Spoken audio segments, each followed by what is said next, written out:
ವಿಶೇಷವಾಗಿ ನಾನು ಯೋಜನೆಯ ಪರವಾಗಿ ದುರೀಂದ್ರ ಅವರು ಇಡೀ ಸಾವಿರಾರು ಜನ ನಾವು ಕಾಯ್ದು ಗಾರ್ಡಿಸಿದ್ವಿ. ಮಾಜಿ ಮುಖ್ಯಮಂತ್ರಿ ಅವ್ರ ಅಪಾಯಿಂಟ್ಮೆಂಟ್ ಕೊಟ್ಟರು, ವಿಧಾನಸೌಧಕ್ಕೆ ಬನ್ನಿ ನಿಮ್ ಸಿಬ್ಬಂದಿ ಜೊತೆ. ವೀಕ್ಷಕರೇ ಎಲ್ರಿಗೂ ನಮಸ್ಕಾರ. ನಾನಿವತ್ತು ಬಿಡದಿ ಬೈರ್ಮಂಗ್ಲ ಭಾಗದಲ್ಲಿರುವಂತಹ ಅದೇ ಲೊಕೇಶನ್ ಅಲ್ಲೇ ಇದ್ದೀನಿ. ಆದ್ರೆ ವಿಶೇಷವಾಗಿ ನಾನು ಯೋಜನೆಯ ಪರವಾಗಿ ಇರುವಂತವರ ಜಾಗದಲ್ಲಿ ನಾನು ಕುತ್ಕೊಂಡಿದ್ದೀನಿ.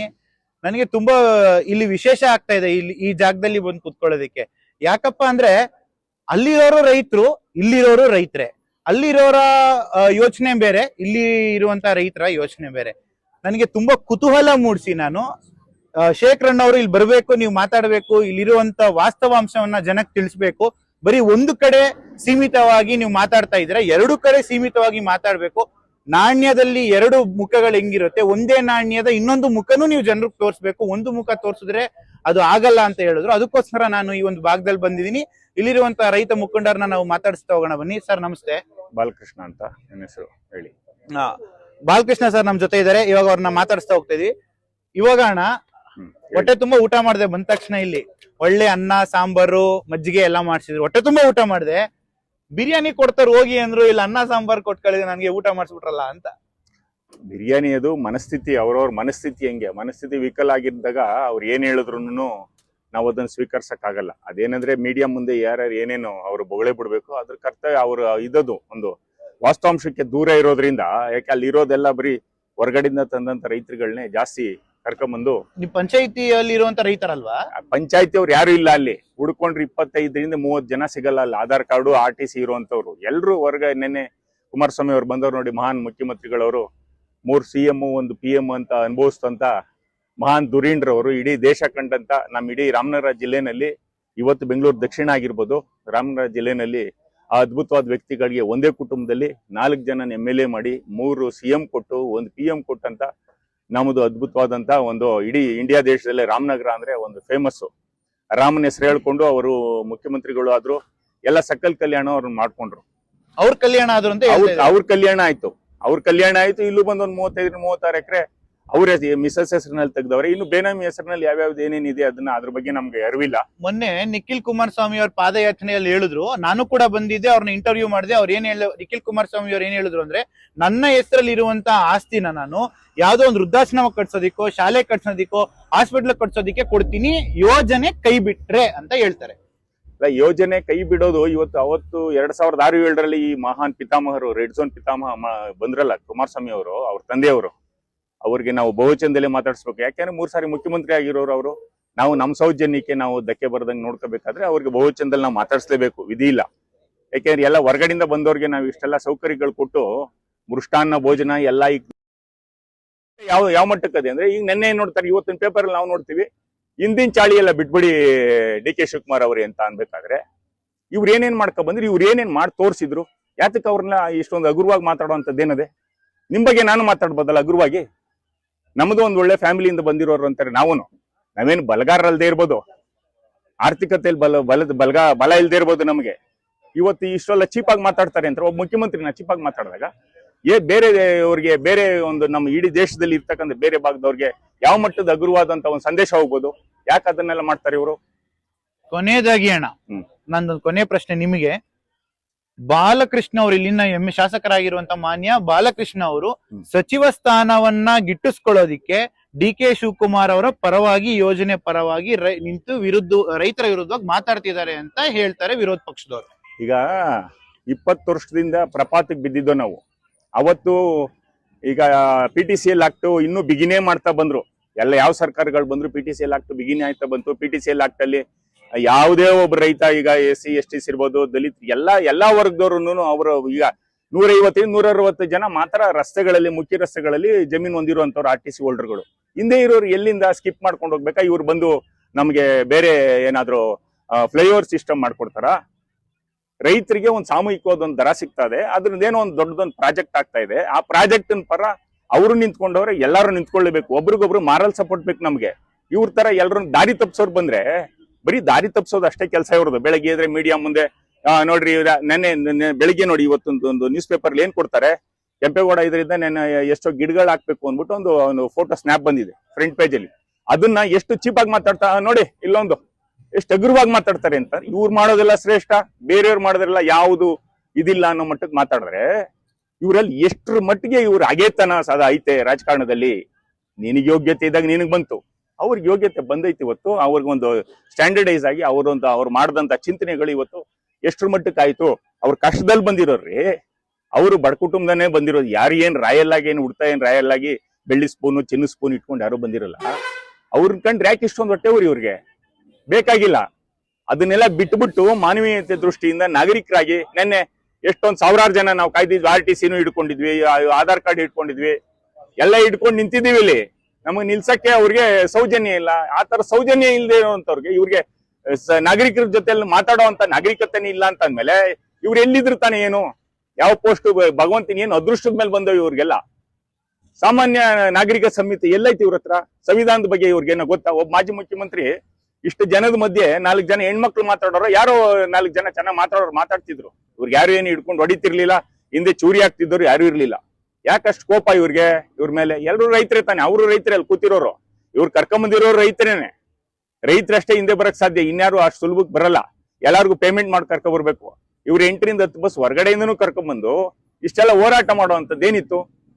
ಇಲ್ಲಿ 144 ಸೆಕ್ಷನ್ ಹಾಕ್ಸ್ಬಿಟ್ಟು ಗೋಲಿಬಾರ್ ಮಾಡಿಸ್ಬೇಕು ಅಂತ ಕರ್ಕೊಂಬಂದಿದ್ದ, ಏನೋ ಗೊತ್ತಿಲ್ಲ. 14 ರಿಂದ 15 ಜನ MLA ಗಳು, ಮಾಜಿ MLA ಗಳು, ಇವ್ರು ಎಲ್ಲಾರನ್ನು ಗುಡ್ಡೆ ಹಾಕೊಂಡು ಕರ್ಕೊ ಬರುವಂತ ಅಗತ್ಯತೆ ಏನಿತ್ತು? ಒಬ್ಬ ಮಾಜಿ ಮುಖ್ಯಮಂತ್ರಿಗೆ ಸರ್ಕಾರನೇ ಬೇಕಾದಷ್ಟು ಸೆಕ್ಯೂರಿಟಿ ಕೊಡ್ತಾ ಇದೆ. 18 ರಿಂದ 20 ಬಸ್ ಅವೆ, 800 ಜನ ಪೊಲೀಸ್ನವ್ರ ಎಡೆಯಲ್ಲಿ ಇವ್ರು ಈ ತರ ಸೆಕ್ಯೂರಿಟಿ ತಗೊಂಡು ಬರುವಂತ ಅಗತ್ಯತೆ ಏನಿತ್ತು? ಯಾಕೆ ಈ ತರದೆಲ್ಲ ಥರ್ಡ್ ರೇಟ್ ರಾಜಕಾರಣ ಮಾಡ್ತಾರೆ ಇವರು? ಹೇಳಿ, ಅದಕ್ಕೆ ಉತ್ತರ ಕೊಡ್ಬೇಕು ಅವರು. ನಿನ್ನೆ ನಿಲ್ಸ್ಬಿಟ್ಟು ಇಲ್ಲಿ ಮಾತಾಡಿದ್ರೆ ಅವ್ರ ಸೌಜನ್ಯನ ಎಲ್ಲಾರು ಮೆಚ್ಕೋಬೇಕಾಗಿತ್ತು.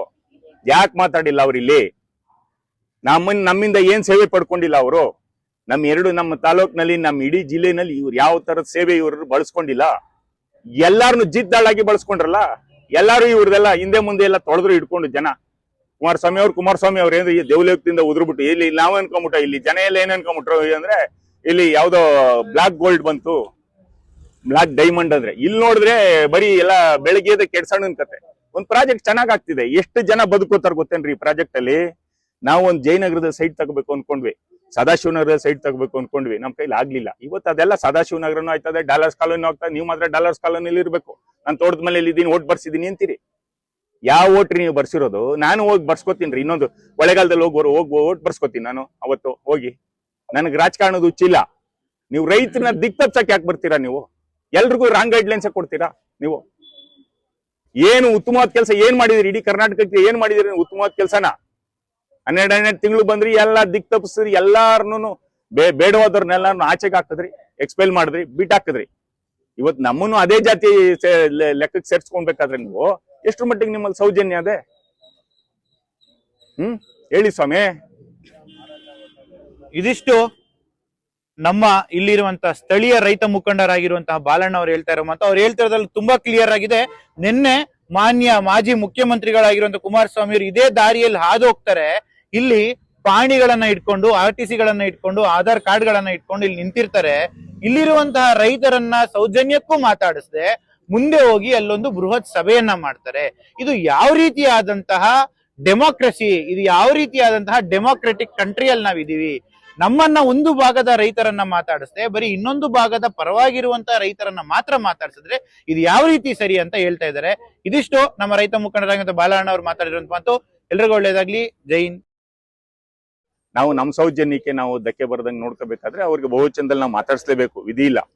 ಯಾಕೆಂದ್ರೆ ಎಲ್ಲ ಹೊರಗಡೆಯಿಂದ ಬಂದವ್ರಿಗೆ ನಾವು ಇಷ್ಟೆಲ್ಲ ಸೌಕರ್ಯಗಳು ಕೊಟ್ಟು ಮೃಷ್ಟಾನ್ನ ಭೋಜನ ಎಲ್ಲ ಇಕ್ದೋ, ಸಿಟಿ ಪಕ್ಕದಲ್ಲಿ ಒಳ್ಳೊಳ್ಳೆ ಲ್ಯಾಂಡ್ ತಗೊಂಡ್ರು, ಒಳ್ಳೆ ಚೆನ್ನಾಗಿ ಅವ್ರಿಗೆ ಕಾಂಪ್ಲೆಕ್ಸ್ಗಳು ಅಲ್ಲಿ ಇಲ್ಲಿ ಆದಾಯ ಬರೋಂಗ್ ಮಾಡ್ಕೊಂಡವ್ರೆ. ಇವತ್ತು ಈಗ ಅವ್ರ ಮಗನ್ನ ಇಲ್ಲಿ ಮುಂದೆ ಬಿಟ್ಟವ್ರೆ. ರೀಸನ್ ಏನಂದ್ರೆ ನೆಕ್ಸ್ಟ್ ಅವ್ರ ಚುನಾವಣೆಗೆ ಜಾಗ ಮಾಡ್ಕೋಬೇಕು. ಇಲ್ಲಿ ಯಾರಿಗೂ ರೈತರಿಗೆ ನ್ಯಾಯ ಒದಗಿಸ್ಕೊಡಕ್ಕೆ ಅವ್ರು ಬಂದಿಲ್ಲ, ನ್ಯಾಯ ಒದಗಿಸ್ಕೊಡಾರಲ್ಲ ಅವರು. ಮಾಗಡಿ ವಿಧಾನಸಭಾ ಕ್ಷೇತ್ರದ ಮುಂದಿನ JDS ಅಭ್ಯರ್ಥಿ ಅಂತ ಹೇಳ್ತಾ ಇದ್ರ. ಖಂಡಿತ ಮಂಜು ಅವ್ರ ಕತೆ, ಮಂಜು ಅವ್ರದ್ದು ಅದೇ. ಈಗ ಅವ್ರ ಕತೆ ಏನಾಯ್ತದೆ ಅಂತ ಅಂದ್ರೆ ಉಂಡ್ಲೆಲೆ ಎತ್ತಾಕ್ಬೇಕಾಯ್ತದ. ಅವಾಗ ಬೇರೆ ಏನು ಮಾಡಕ್ಕಾಗಲ್ಲ. ಎಷ್ಟು ಸೀಟ್ ಕೊಡಕ್ ಸಾಧ್ಯ ಒಂದ್ ಪಾರ್ಟಿಯಿಂದ? ಒಂದ್ ಕ್ಷೇತ್ರಕ್ಕೆ 1 ಟಿಕೆಟ್ ಕೊಡ್ಬೋದು, ಒಂದ್ ಪಾರ್ಟಿಯಿಂದ ಒಂದ್ ಟಿಕೆಟ್ ಅಷ್ಟೇ ಇದು. ಇಲ್ಲಾಂದ್ರೆ 2 B ಫಾರ್ಮ್ ಕೊಟ್ಬಿಟ್ಟು ಅವ್ರನ್ನೊಂದ್ ಕಡೆ ಇವ್ರನ್ನೊಂದ್ ಕಡೆ ಮಾಡ್ಬೋದು. ಅವಾಗ ಬೇರೆ ಪಾರ್ಟಿ ಅವ್ರಿಗೆ ಅನುಕೂಲ ಆಯ್ತದೆ. ನಿನ್ನೆ ನಿಮ್ಗೆಲ್ರಿಗೂ ಗೊತ್ತಿರ್ಬೋದು, ಕುಮಾರಸ್ವಾಮಿ ಅವರು ಮಾನ್ಯ ಕೇಂದ್ರ ಸಚಿವರು ಮಾಜಿ ಮುಖ್ಯಮಂತ್ರಿಗಳು ಬಂದಿದ್ರು. ಹೌದು. ಡಿ ಕೆ ಶಿವಕುಮಾರ್ ಅವ್ರನ್ನು ಇಲ್ಲಿಗೆ ಬರೋದಿಕ್ಕೆ ಪಂತ ಆಹ್ವಾನವನ್ನ ನೀಡಿದ್ರು. ಹ್ಮ್. ಅವ್ರಿಗೂ ಕೂಡ ಒಂದು ಚೇರ್ ನ ರಿಸರ್ವ್ ಮಾಡಿ ಆ ಚೇರ್ ಮೇಲೆ ಅವರು ಯಾರು ಕುತ್ಕೊಳ್ಳಿಲ್ಲ ಕೊನೆವರೆಗೂ ಕೂಡ. ನೀವು ಅಂದ್ರೆ ನಮ್ಮ ಮುಖ್ಯಮಂತ್ರಿಗಳಾಗಿರುವಂತ ಶ್ರೀಯುತ ಡಿ ಕೆ ಶಿವಕುಮಾರ್ ಅವರು ಬರ್ಲಿಲ್ಲ. ಇದಕ್ಕೆ ನೀವು ಏನ್ ಹೇಳ್ತೀರಾ? 24ನೇ ತಾರೀಕು ಅವ್ರು ಅಧಿಕೃತವಾಗಿ 26ಕ್ಕೆ ವಿಧಾನಸೌಧಕ್ಕೆ ಬನ್ನಿ, ನಾನು ನಿಮ್ ಜೊತೆ ಮಾತಾಡ್ಬೇಕು ಬಯಸ್ತಾ ಇದ್ದೀನಿ, ನಿಮ್ ಜೊತೆ ತುಂಬಾ ಪ್ರಾಜೆಕ್ಟ್ ಬಗ್ಗೆ ನಾನೊಬ್ಬ ಸೀನಿಯರ್ ಮಾಜಿ ಮುಖ್ಯಮಂತ್ರಿ ಆಗಿದ್ದಂತವ್ರು ನಾವು ನಿಮ್ ಜೊತೆ ಮಾತಾಡ್ಬೇಕು ಅಂದಾಗ ಅವ್ರ ಅಪಾಯಿಂಟ್ಮೆಂಟ್ ಕೊಟ್ರು. ವಿಧಾನಸೌಧಕ್ಕೆ ಬನ್ನಿ, ನಿಮ್ ಸಿಬ್ಬಂದಿ ಜೊತೆಗೆ 5 ಜನ ಬನ್ನಿ ಅಂತ ಅಪಾಯಿಂಟ್ಮೆಂಟ್ ಕೊಟ್ರು. ಇವರು ಅವ್ರ ಅಪಾಯಿಂಟ್ಮೆಂಟ್ಗೆ ಒಬ್ಬ CM-ಗೆ ಏನ್ ಡ್ಯೂಟಿ ಇರ್ತದೆ, ಅವ್ರಿಗೆ ಎಷ್ಟ್ರ ಮಟ್ಟಿಗೆ ಅವ್ರು ಎಷ್ಟು ಬಿಸಿ ಮ್ಯಾನ್ ಅನ್ನೋದನ್ನ ಇವ್ರಿಗೆಲ್ಲ ಗೊತ್ತಿರೋದೇನೇನೆ. ಇವ್ರು ಅದು ಆ ಡೇಟ್ ಬಿಟ್ರು, ನೆಕ್ಸ್ಟ್ ಅದಕ್ಕೊಂದು ದಾರಿ ತಪ್ಪಿಸ್ಬೇಕಲ್ಲ, ಅವ್ರಿಗೆ ಆಮೇಲೆ ಬರಕ್ ಸೆಕ್ಯೂರಿಟಿನೂ ಮಾಡ್ಕೋಬೇಕಾಗಿದೆ. ಆ ಒಂದು ಉದ್ದೇಶಕ್ಕೆ ಏನ್ ಮಾಡಿದ್ರು, 27ಕ್ಕೆ ನಾನ್ ಕರೆದತ್ತಕ್ ಬನ್ನಿ ಅಂದ್ರು. ಇಡೀ ದೇಶದ ಇತಿಹಾಸದಲ್ಲಿ ಯಾವ್ದಾದ್ರು ಇದೆಯಾ? ಇವ್ರು ಯಾರಾದ್ರೂ ಕರೆದತ್ತಕ್ ಹೋಗಿದಾರ? ಹಂಗೇನೆ ಇವ್ರಿಗೆ ಬೇಕಾದಾಗ ಮಾತ್ರ ಬರೀ ಹೇಳ್ಸ್ಕೊಬೋದು ಎಲ್ಲಾರ್ನು.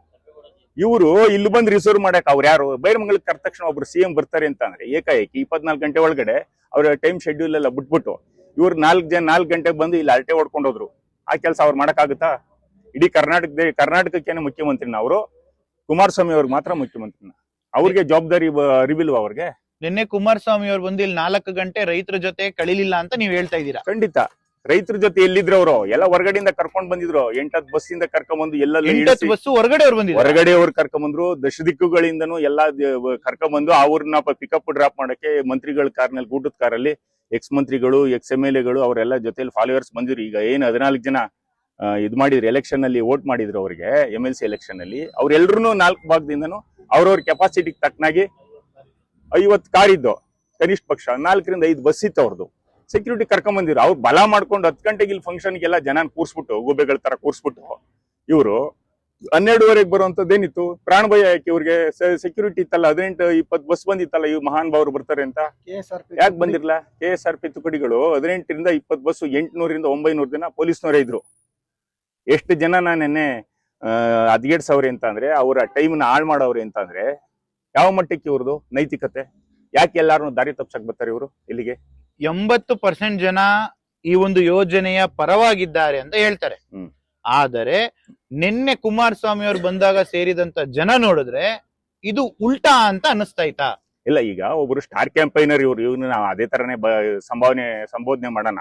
ಇವ್ರು 2 ಸಾರಿ ಮುಖ್ಯಮಂತ್ರಿ ಆಗಿದ್ದಂತವ್ರನ್ನ ಜನ ನೋಡಕ್ಕಾದ್ರೂ ಇವ್ರ ಮುಖ ಹೆಂಗಾಯ್ತೋ ಏನೋ, ಇವ್ರ ವಯಸ್ಸಾಗೋದು, ಮನೆಯೆಲ್ಲ ಕಾಯಿಲೆ ಬಿದ್ವು, ಏನೇನ್ ಮಾಡ್ಕೊಂಡ್ರೋ ಅವ್ರಿಗೆ ನೋಡೋ ಒಂದ್ ಖುಷಿ ಇಲ್ಲಾದ್ರೂ ಬರ್ತಾರೆ. ಇವ್ರ ಭಾಷಣಗಳು, ಇವ್ರು ಬೊಗಳೆ ಬಿಡೋದು, ಇವ್ರ ವಿಚಾರಧಾರೆಗಳು, ಇವರೆಲ್ಲ ದಿಕ್ ತಪ್ಸಕ್ಕೆ, ಒಬ್ರು ಒಕ್ಕಲಿಗರ ನಾಯಕರು ಒಬ್ರು ಮುಖ್ಯಮಂತ್ರಿ ಆಗೋದ್ರು ಅನ್ನೋ ಒಂದು ಭಾವನೆಯಲ್ಲಿ ಅವ್ರಿಗೆ ಹೊಟ್ಟೆಲಿ ಬೇಗುದಿ ಉಟ್ಕೊಂಡ್ಬಿಟ್ಟದೆ ಅವ್ರಿಗೆ.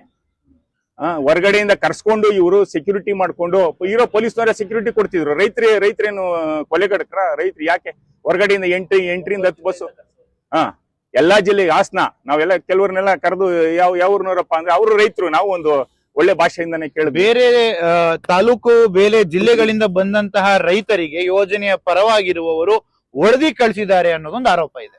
ಇಲ್ಲ, ಖಂಡಿತ ಇಲ್ಲ. ರೈತರು ಯಾರು ಹೊಡೆದಿಲ್ಲ. ಅವ್ರೇನೋ ಅವ್ರು ಬೇರೆ ಭಾಷೆನಲ್ಲಿ ಹೇಳ್ಕೊತಾರೆ, ಮೀಡಿಯಾಗೆ ದಿಕ್ ತಪ್ಸೋದು, ಜನಕ್ಕೆ, ದೇಶಕ್ಕೆ. ಮೋದಿ ಅವ್ರೇನೋ ಇವ್ರಿಗೇನೋ ಬೇರೆದೇನೋ ಒಂದು ಒಳ್ಳೆ ಪೋಸ್ಟ್ ಕೊಡ್ಲಿ ಅಂತಾನೋ ಏನೋ ಗೊತ್ತಿಲ್ಲ. ಅವ್ರದೆಲ್ಲ ರಾಜಕೀಯದ ಲಾಭ. ಅವರೆಲ್ಲ ಸುಳ್ಳಿಂದನೇ ಇದ್ ಕಟ್ಕೊಂಡು ಬಂದವ್ರು. ಅವರೆಲ್ಲ ಎಲ್ಲಿ ಫುಲ್ಫಿಲ್ ಗೌರ್ಮೆಂಟ್ 115 ಸೀಟ್ ತಗೊಂಡು ರಾಜಕೀಯ ಮಾಡಿದವ್ರು? ಅವರೆಲ್ಲ ಎಲ್ಲಿದ್ರು? ಅವರೆಲ್ಲ ಅವ್ರು ಇಷ್ಟೆಲ್ಲ ಅನುಭವಿಸಿ ನಮ್ ಭಾಗದವ್ರಿಗೆ ಇವತ್ತು ಊಟದ ತಟ್ಟೆಯಲ್ಲಿ ಯಾರೋ ಊಟ ಹಾಕವ್ರೆ. ಒಳ್ಳೆ ಮೃಷ್ಟಾನ್ ಭೋಜನ ನಮ್ಗೆ ಇವತ್ತು ಹಾಕಿರೋದು. ಅವತ್ 30 ಕಿಲೋಮೀಟರ್ ದೂರದಲ್ಲಿ ಇತ್ತು, ಇವತ್ತು ಸಿಟಿ ತುಂಬಾ ಹತ್ರಕ್ಕೆ ಬಂದೈತೆ. ಸಂಪರ್ಕ ರಸ್ತೆ ಇಲ್ದಂತ ಇದೊಂದೇ ಕಮರ್ಷಿಯಲ್ ಸ್ಟ್ರೀಟ್ ನಮ್ಗೆ. ಬೈರಮಂಗಲದಲ್ಲಿ 500 ಮೀಟರ್ ಕಮರ್ಷಿಯಲ್ ಸ್ಟ್ರೀಟ್ ಬಿಟ್ರೆ ಯಾವೊಂದ್ ಭಾಗದಲ್ಲೂ ನಮ್ಗೆ ಕಮರ್ಷಿಯಲ್ಗೆ ಅಂತ ಯಾವ್ದೊಂದ್ ಜಾಗನೂ ಕೂಡ ಇಲ್ಲ. ಬೈರಮಂಗಲ 500 ಮೀಟರ್ ಬಿಟ್ರೆ ಯಾವ ಹಳ್ಳಿಗೆ ಸಂಪರ್ಕ ರಸ್ತೆ ಇದೆ? ಕನಿಷ್ಠ ಪಕ್ಷ 9600 ಎಕರೆ ಒಂದು ಪ್ರದೇಶಕ್ಕೆ ಅಂದ್ಮೇಲೆ ಅವ್ರಿಗೆ ಜನರಲ್ ನಾಡ್ತಿ ಇಷ್ಟನ್ನು ತಿಳ್ಕೋಬೇಕು. ಅವ್ರು ಇಷ್ಟೆಲ್ಲ ವಿಚಾರಧಾರೆಗಳನ್ನ ಹೇಳ್ತಾರಲ್ಲ, 50 ರಿಂದ 60 ಕಿಲೋಮೀಟರ್ ಸಂಪರ್ಕ ರಸ್ತೆ ಬೇಕು, ವಿದ್ಯಾಸಂಸ್ಥೆಗಳು ಬೇಕು, ಹಾಸ್ಪಿಟಾಲಿಟಿ ಇಲ್ಲ, ನಮಗೆ ಯಾವ್ದು ಒಳ್ಳೆ ಕಾಲೇಜ್ಗಳಿಲ್ಲ. ಯಾರೋ ಪುಣ್ಯಾತ್ಮರು ಒಂದು ಜೈನ್ ಕಾಲೇಜು ಇಲ್ಲಿ ಕನಕಪುರ ಮೇನ್ ರೋಡಲ್ಲಿ ಮಾಡವ್ರೆ. ಬೆಳಗ್ಗೆ ಇದ್ರೆ ಏನ್ ಕೆಲಸ? ಎಲ್ಲಾ ಪೇರೆಂಟ್ಸ್ಗಳಿಗೂ ಮಕ್ಳನ್ನ ಪಿಕಪ್ ಡ್ರಾಪ್ ಮಾಡೋದೇ ಕೆಲಸ ನಮಗೆ. ಇವ್ರು ಏನು ಮಾಡಿಲ್ಲ.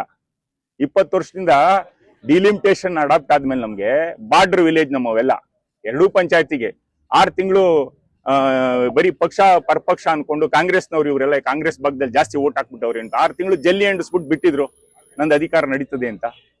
ಅವ್ರಿಗೆ ಆಸ್ಪಾಲ್ಟಿಂಗ್ ಮಾಡಿಸ್ಕೊಡದೆ ಹೋದ್ರು. ಬರೀ ದುಷ್ಕೃತಿಗಳು ಇವರವೆಲ್ಲ. ಇವ್ರ ಫ್ಯಾಮಿಲಿ ಬಗ್ಗೆ ನಾನು 15 ವರ್ಷ ಹುಡುಗನಿಂದ ನೋಡಿರುವಂತವನು. ಎಷ್ಟ್ರ ಮಟ್ಟಿಗೆ ಇವರು ಅಂದ್ರೆ ಇವ್ರಿಗೆ ಹೊಟ್ಟೆಯಲ್ಲಿ ವೇಗುದಿ ಇನ್ಯಾರು ಬೆಳಿಬಾರ್ದು, ಗೌಡ್ರು ಒಂದು ಸಂಸ್ಥಾನದಲ್ಲಿ ಯಾರು ಬೆಳಿಬಾರ್ದು, ಯಾರು ಅವರ ಒಂದು ಕಷ್ಟಕ್ಕೆ ಪರಿಶ್ರಮ ಸಿಕ್ತು. ಇವ್ರೇನೋ ಹಿಂದೆ ಬಾಗ್ಲಿಂದ ಬಂದ್ರು ಮುಂದೆ ಬಾಗ್ಲಿಂದ ಬಂದ್ರು ಗೊತ್ತಿಲ್ಲ. ಇವ್ರವ್ರ ಗುಣಮಟ್ಟ ಯಾವ ಮಟ್ಟಕ್ಕದೆ ಅಂದ್ರೆ ಈಗ ನೆನ್ನೆ ನೋಡ್ತಾರೆ, ಇವತ್ತಿನ ಪೇಪರ್ ಅಲ್ಲಿ ನಾವು ನೋಡ್ತೀವಿ ಹಿಂದಿನ ಚಾಳಿ ಎಲ್ಲ ಬಿಟ್ಬಿಡಿ ಡಿ ಕೆ ಶಿವಕುಮಾರ್ ಅವ್ರೆ ಅಂತ ಅನ್ಬೇಕಾದ್ರೆ ಇವ್ರು ಏನೇನ್ ಮಾಡ್ಕೊ ಬಂದ್ರು, ಇವ್ರು ಏನೇನ್ ಮಾಡಿ ತೋರಿಸಿದ್ರು, ಯಾತಕ್ಕೆ ಅವ್ರನ್ನ ಇಷ್ಟೊಂದು ಹಗುರವಾಗಿ ಮಾತಾಡುವಂತದ್ದೇನದೆ? ನಿಮ್ ಬಗ್ಗೆ ನಾನು ಮಾತಾಡ್ಬೋದಲ್ಲ ಹಗುರವಾಗಿ? ನಮ್ದು ಒಂದ್ ಒಳ್ಳೆ ಫ್ಯಾಮಿಲಿಯಿಂದ ಬಂದಿರೋರು ಅಂತಾರೆ. ನಾವೇನು ಬಲಗಾರರಲ್ದೇ ಇರ್ಬೋದು, ಆರ್ಥಿಕತೆಯಲ್ಲಿ ಬಲ ಇಲ್ದೇ ಇರ್ಬೋದು ನಮಗೆ. ಇವತ್ತು ಇಷ್ಟೆಲ್ಲ ಚೀಪಾಗಿ ಮಾತಾಡ್ತಾರೆ ಅಂತ ಒಬ್ಬ ಮುಖ್ಯಮಂತ್ರಿನ ಚೀಪಾಗಿ ಮಾತಾಡಿದಾಗ ಬೇರೆಯವ್ರಿಗೆ, ಬೇರೆ ಒಂದು ನಮ್ಮ ಇಡೀ ದೇಶದಲ್ಲಿ ಇರ್ತಕ್ಕಂಥ ಬೇರೆ ಭಾಗದವ್ರಿಗೆ ಯಾವ ಮಟ್ಟದ ಹಗುರವಾದಂತ ಒಂದು ಸಂದೇಶ ಹೋಗ್ಬೋದು? ಯಾಕೆ ಅದನ್ನೆಲ್ಲ ಮಾಡ್ತಾರೆ ಇವರು?